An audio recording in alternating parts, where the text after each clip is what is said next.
মশাগ্রাম নতুন মেমু ট্রেনের শুভ সূচনা। ঐতিহাসিক সংযোগের দ্বার খুলল পুরুলিয়া রেল স্টেশন থেকে। আজ শনিবার শুভ সূচনা হলো বহু প্রতীক্ষিত পুরুলিয়া হাওড়া ভায়া মশাগ্রাম মেমু ট্রেনের।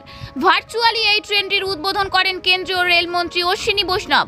এদিন পুরুলিয়া স্টেশনে আয়োজিত অনুষ্ঠানে উপস্থিত ছিলেন পুরুলিয়ার সাংসদ জ্যোতির্ময় সিং মাহাতো, বিধায়ক সুদীপ মুখোপাধ্যায়, আদ্রা ডিভিশনের ডিআরএম সুমিত নারুলা, রেলের পদস্থ আধিকারিক ও অন্যান্য বিশিষ্টজনেরা। এই ট্রেন চালু হওয়ার ফলে পুরুলিয়া ও জঙ্গলমহলের সঙ্গে পূর্ব বর্ধমান ও হুগলি জেলার বহু স্টেশনের সরাসরি রেল সংযোগ স্থাপন হলো। এই প্রথমবার হুগলি জেলার সঙ্গে সরাসরি ট্রেন চলাচল শুরু করলো পুরুলিয়া থেকে, যা নিঃসন্দেহে একটি ঐতিহাসিক পদক্ষেপ। বহু বছর ধরে এই রুটে একটি ট্রেনের দাবি ছিল সাধারণ মানুষের, সেই দাবি আজ বাস্তবায়িত হলো। ডিআরএম সুমিত নারুলা জানান, এই নতুন মেমু ট্রেন চালু হওয়ার ফলে রেল সংযোগ আরও বিস্তৃত হলো। বিশেষ করে জঙ্গলমহলের মানুষের যাতায়াতের ক্ষেত্রে এটি একটি গুরুত্বপূর্ণ সংযোজন। স্টেশন চত্বরে যাত্রীদের মধ্যে দেখা যায় দারুণ উৎসাহ ও আনন্দ। এক যাত্রী বলেন, এই রুটে বহুদিন ধরেই ট্রেনের দরকার ছিল, অবশেষে সেটি চালু হওয়ায় আমরা খুবই খুশি। রেলের তরফে জানানো হয়েছে, নতুন এই মেমু ট্রেনটি প্রতিদিন নিয়মিতভাবে চলবে। এটি শুধুমাত্র পরিবহন নয়, জঙ্গলমহলের অর্থনীতি, শিক্ষা ও স্বাস্থ্য পরিষেবার ক্ষেত্রেও নতুন সম্ভাবনার দরজা খুলে দেবে বলে মনে করছেন স্থানীয়রা। এদিনের এই শুভ সূচনার মাধ্যমে পুরুলিয়ার রেল মানচিত্রে আরও এক ধাপ এগিয়ে গেল, এমনটাই মত রেল আধিকারিকদের।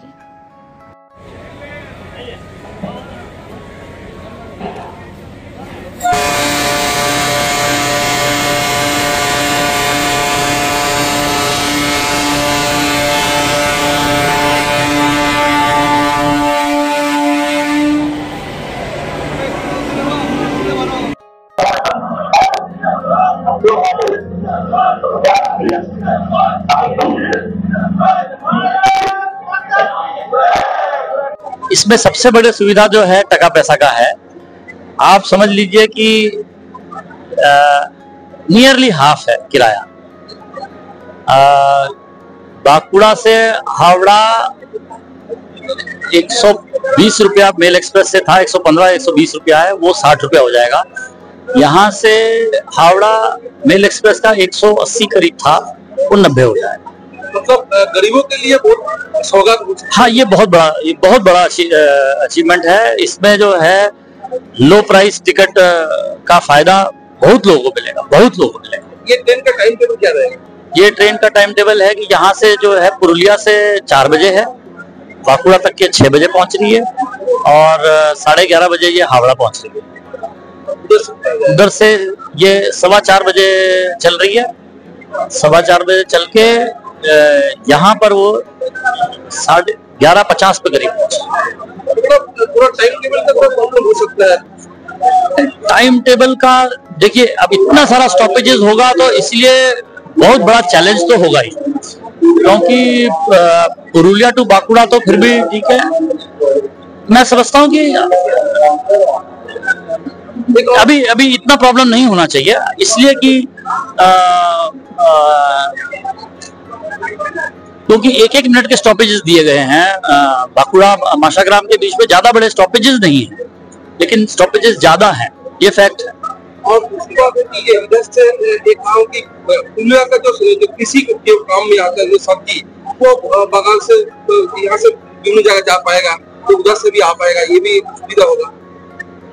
ये बिल्कुल कनेक्शन तो बहुत बड़ी चीज है, बहुत बड़ा कनेक्शन है, आम आदमी के लिए तो बहुत बड़ा गिफ्ट है। और क्या अभी हम लोग आप देख ही रहे हैं, यहाँ पे बहुत जो है पुरुलिया में, बांकुड़ा में, सभी जगह में अमृत स्टेशन के तहत जो है लिफ्ट का प्रयोजन, एस्केलेटर का प्रयोजन, पानी की व्यवस्था, शेड जो है, नया शेड, यहाँ पे एक नया शेड आएगा, बड़ा शेड आएगा, अंडरपास आ रहा है। तो न केवल जो लोग प्लेटफॉर्म इस्तेमाल करते हैं, बल्कि जो लोग स्टेशन आना जाना या स्टेशन की लाइनों को भी क्रॉस करते हैं, उनके लिए भी बहुत सारा एडिशनल सेफ्टी वाला इश्यूज भी जो है कवर किया जा रहा है।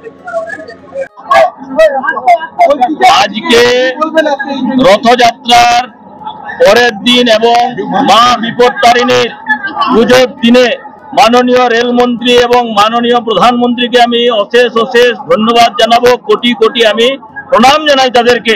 কি আমাদের পুরুলিয়ার মানুষের সাড়াতে এই ট্রেন ছিল বাঁকুড়ার থেকে, সেই আমাদের এখানের আওয়াজ শুনে, আমাদের এখানের কষ্ট শুনে আমরা যখন দাবি জানাই এই ট্রেন যদি পুরুলিয়ার থেকে করেন তাহলে আমরা খুব উপকৃত হব। আর সেই কারণেই ট্রেন বাঁকুড়ার থেকে না হয়ে এটা পুরুলিয়ার থেকে বাঁকুড়ার উপর দিয়ে যাচ্ছে।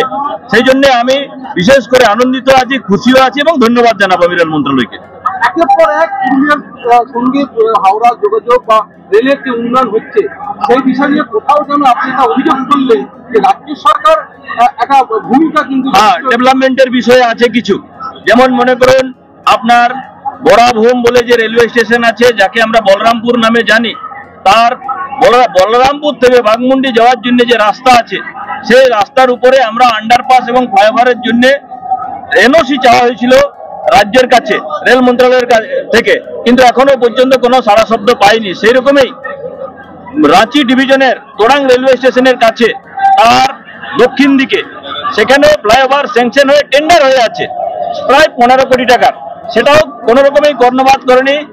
একবার এনওসি দেওয়ার পর আবার পেজ ফাঁসিয়ে দিয়েছে ইঞ্জিনিয়ারকে দিয়ে যাতে এটা না হয়। সেরকমই সুইসাতে, সেখানেও সুইসাতেও আপনার পূর্ব দিকে রেলওয়ে স্টেশনের পূর্ব দিকে সেখানেও ফ্লাইওভারের জন্য সবকিছু রেডি আছে, এনওসি ওখানেও আটকে দিয়েছে। তো এনওসিটা যদি দিয়ে দেয় তাহলে কি হবে, সেই কাজগুলো দ্রুত গতিতে শুরু হতো। যেমন আমাদের এখানে গোশালা মোড়ে আনুমানিক 50 কোটি টাকার লাগত দিয়ে কাজ শুরু হয়েছে, সেরকমই অনেক কিছু কাজ হয়েছে আন্ডারপাস থেকে শুরু করে। কিন্তু এই 2-3টে জায়গায় আমার বিনম্র নিবেদন রাজ্য সরকারের কাছে, এই সব যে ডেভেলপমেন্টের কাজে দলাদলি না করে ডেভেলপমেন্টের কাজে, যেমন মাননীয় রেলমন্ত্রী বললেন এই ডেভেলপমেন্টের কাজে আমরা রাজনীতির ঊর্ধ্বে উঠে কাজ করি মানুষের জন্য। আমারও বিনম্র নিবেদন কি মানুষের জন্য কাজ করার জন্য এখানে যে এনওসি গুলো সেগুলো দয়া করে দিয়ে দিন, তাহলে আমাদের কাজ করতে সুবিধা হবে। মেন ব্যাপার হচ্ছে ট্রেনের সময়টা অনেক কম এবং যাতায়াতের অনেক সুবিধা।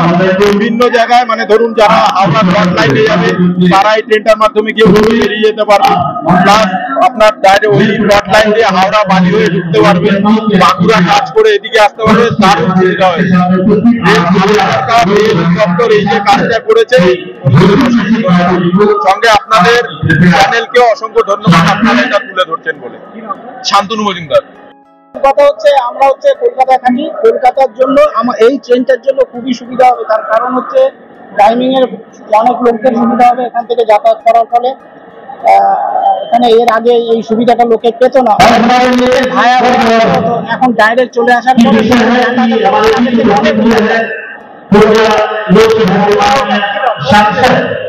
পরে